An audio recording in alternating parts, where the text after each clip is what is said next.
जे आरोग्याचं रोजचं 2 लाख रुपये आपण आरोग्यावर खर्च करतोय कचरा संकलनासाठी, बाकीचा खर्च वेगळाच आहे.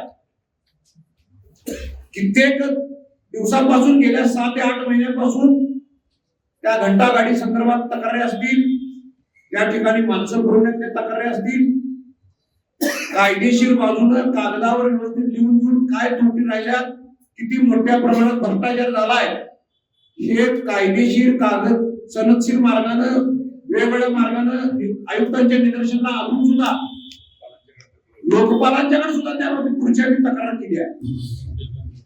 आयुक्तांच्याकडे वेगवेगळे आम्ही मार्ग की कशा प्रकारे या ठिकाणी भ्रष्टाचार होतोय हे दाखवून सुद्धा जाणून बुजून त्या ठिकाणी भ्रष्टाचाराला पाठीशी घालण्याचं काम या प्रशासनाकडून झालेलं आहे. त्यांच्याकडून हलगर्जीपणा झाल्यामुळे लोकायुक्तांच्याकडे सुद्धा आम्ही तक्रार केलेली आहे.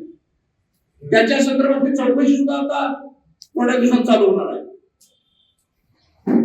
आमच्याकडे महापालिकेमध्ये सत्ता आल्यानंतर या ठिकाणी जे आरोग्यामध्ये जे भोंगळ कारभार झालाय, मोठा भ्रष्टाचार झालाय, त्याला चांगल्या प्रकारची शिस्त लावून या शहराचं आरोग्य स्वच्छता 1 महिन्याभरात या इचलकरंजीच्या शहरवासियांच्या असं लक्षात येईल की 1 महिन्याभरात आरोग्याचा कायापालट, मग घंटागाड्या असतील, रस्त्यावरचा कचरा उठाव असेल, कुठेही कचरा या शहरामध्ये दिसणार नाही, अशा प्रकारची पद्धत, अशा प्रकारची सिस्टीम या महापालिकेमध्ये शिवशाहू आघाडीच्या वतीने लावण्यात येईल.